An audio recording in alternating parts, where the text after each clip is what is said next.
High Chris, আমাকে এবং জুলিকে আজকে আমন্ত্রণ জানানোর জন্য ধন্যবাদ। কি সুন্দর একটি দিন, এই যে সে, কি অসাধারণ একটি দিন। তো আপনারা হয়তো বুঝতে পারছেন আমরা আজকে এখানে এসেছি ও নিউজ 13 নিয়ে কথা বলতে। আমি অত্যন্ত সুপারিশ করব যে যদি আপনারা আপনাদের ব্যাক অফিসে না গিয়ে থাকেন তাহলে ও নিউজ 13 পড়ুন। আমি মনে করি ও নিউজ 13-এ অ্যাশ একটি অত্যন্ত জোরালো এবং দৃঢ় অথচ বিনম্র বার্তা দিয়েছেন কিছু গুরুত্বপূর্ণ বিষয় নিয়ে। যখন আমরা পরবর্তী ব্যবসার দিকে এগোচ্ছি আমাদের নিশ্চিত করতে হবে যে আমরা সেগুলো যত্ন সহকারে দেখছি। আমাদের মধ্যে কিছু জনের জন্য কিছু বড় ধরনের রক্ষণাবেক্ষণের প্রয়োজন হতে পারে। তার বার্তা ছিল যে কিছু নেতা আছেন, হয়তো কিছু খুব স্পষ্টভাষী মানুষ, তিনি সমস্ত সৃজনশীলতা, সমস্ত মেসেজিং এবং আমাদের সময় ও কথোপকথনগুলির প্রশংসা করেন। তবে আমাদের খুব খুব খুব সচেতন থাকতে হবে যেন আমরা অনুমান না করি, দিবা স্বপ্ন না দেখি এবং এমন কিছু নিয়ে ভবিষ্যতের কথা না বলি যে আমরা জানি না। আমাদের যে বিষয়গুলো নিয়ে কথা বলা উচিত সেগুলো হলো সেই তথ্য যে আমরা জানি যে অ্যাশ মুফার এবং তার দলের কাছ থেকে ও নিউজের মাধ্যমে আসে। আর আমি আপনাদের বলি, যদি আপনারা সব ও নিউজ দেখেন তাহলে সেখানে কথা বলার মতো প্রচুর তথ্য আছে। তো এটা যেমন দেখায় আমি নিজেকে পুনর্মূল্যায়ন করার সিদ্ধান্ত নিয়েছি। আমি ভিডিওতে কিভাবে উপস্থিত হই, আমি কি নিয়ে কথা বলি, অ্যাশের গতকালকের বার্তার উপর ভিত্তি করে আমি কি যথাযথভাবে আচরণ করছি। আর জানেন কি, আমি মনে করি এটা আমার সময়ে যারা দৃশ্যমান আছেন তাদের সবার সময় পুনর্মূল্যায়ন করার। যেমনটা আমি বললাম, কিছু রক্ষণাবেক্ষণ করুন।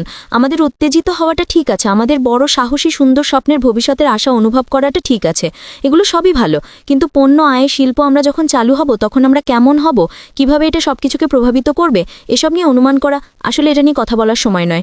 অন্য একটি গুরুত্বপূর্ণ বিষয় হলো এটা কেবল ইউটিউব বা ফেসবুকে থাকা মানুষের জন্য নয়। ভাবুন তো, আপনারা কি লোকেদের ইমেল করছেন, আপনারা কি লোকেদের মেসেজ করছেন, আপনারা কি অনুমান করছেন এবং এমন তথ্য তৈরি করছেন যা এখনও আমাদের সাথে শেয়ার করা হয়নি।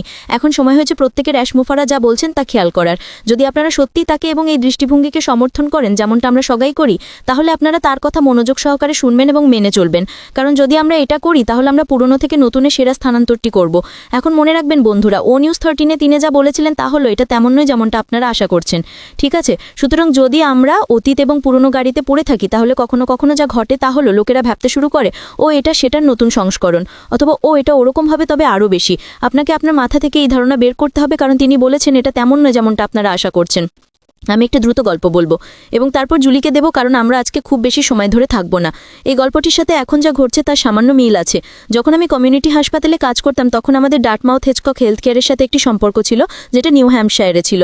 আমি ম্যাসাচুসেটসে থাকি। আমাদের সমস্ত সাইন, আমাদের সমস্ত স্টেশনারি, সমস্ত অনলাইন জিনিস, হাসপাতালের চারপাশে থাকা জিনিসগুলি বলতো জুলি ডিকিনসন হাসপাতাল এবং তারপর বলা হতো ডার্টমাউথ হেজককের সাথে যুক্ত বা অংশীদার। তো আমরা তাদেরকে একটি সহযোগী বা অংশীদার হিসেবে বাদ দিয়েছিলাম এবং ম্যাস জেনারেল হসপিটালের সাথে একত্রিত হয়েছিলাম, ঠিক আছে? ম্যাস জেনারেল হসপিটাল বোস্তানের একটি বিশাল বড় হাসপাতাল।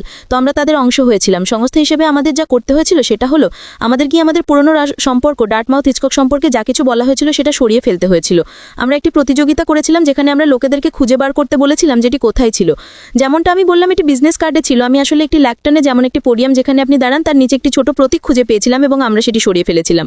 এবং সংস্থা হিসেবে আমরা যা করেছিলাম সেটা হলো সেটি একটি ভালো সম্পর্ক ছিল। হ্যাঁ, সেটি তার উদ্দেশ্য পূরণ করেছিল, কিন্তু আমরা একটি সম্পূর্ণ ভিন্ন দিকে যাচ্ছিলাম।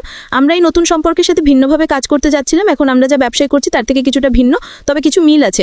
আমরা যা করতে পেরেছিলাম তা হলো আমরা পুরনোকে ঝেড়ে ফেলতে পেরেছিলাম এবং খোলাবাহু এবং খোলা চোখে নতুনকে স্বাগত জানাতে পেরেছিলাম এবং আমাদের ভাষা পরিবর্তন করতে হয়েছিল। তো আমার সুপারিশ, আমি যা করব এবং যা সবাইকে করার পরামর্শ দেবো সেটা হলো ফিরে যান। আপনি কি পুরনো শব্দ, পুরনো জিনিস দেখতে পাচ্ছেন, সেগুলো থেকে মুক্তি পান। সেগুলো পোস্ট করা হোক, লোগোতে থাকুক বা গ্রাফিক্স হোক, যাই হোক না কেন। আপনি জানেন অ্যাশ সরাসরি আমাদের এটা করতে বলেনি, কিন্তু যদি আপনারা ও নিউজ 13 পড়েন তাহলে তিনি খুব খুব খুব দৃঢ়ভাবে বলেছেন যেটা তেমন নয় যেমনটা আপনারা আশা করছেন, ঠিক আছে? আমরা পুরনো গাড়ি নতুন গাড়িতে যাওয়ার কথা বলেছি। আমাদের এখনো বড় সুন্দর সাহসী স্বপ্নের ভবিষ্যৎ আছে যা আমরা পরিচালন করছি। আমাদের সেই স্বপ্ন আছে, কিন্তু আমাদের নতুনে যেতে হবে এবং পুরনোকে সেই স্থানে রাখতে হবে যে আমি আমার সেই স্লাইডে আগে বলেছি, সেটাকে সেখানে থেকে দিতে হবে। তাই এটা একটা পরিবর্তন। তাই আমার অন্য সুপারিশ হলো কিছু পুরনো জিনিস পরিষ্কার করুন। আমরা নতুনকে স্বাগত জানাচ্ছি এবং আপনি যেভাবে নিজেকে উপস্থাপন করছেন তার কতই সম্ভাবনাতে ভেবে থাকা প্রয়োজন। অনুমান না করে, অনুমান করার চেষ্টা না করে, বা হয়তো কিছু নির্দিষ্ট জিনিসটি অনুমান না করে। কারণ কখনো কখনো যখন আপনি কথা বলেন লোকেরা তা গ্রহণ করে, তা বিকৃত হয়েছে এবং আমরা অ্যাশ এবং তার দালের যে বড় সাহসী শুদ্ধ স্বপ্নের কাজ করছেন তার ক্ষতি বা বিলম্ব করতে চাই না। সুতরাং আমি আবার এটি পড়ার, কিছু আত্মমূল্যায়ন করার এবং প্রয়োজন হলে কিছু সমন্বয় করার কথা বলবো। আমি তাই করছি। দেখুন সবকিছু ঘটতে শুরু করবে, ঠিক আছে? শুধুমাত্র সেই ওইএসে থাকুন, আবার পড়ু।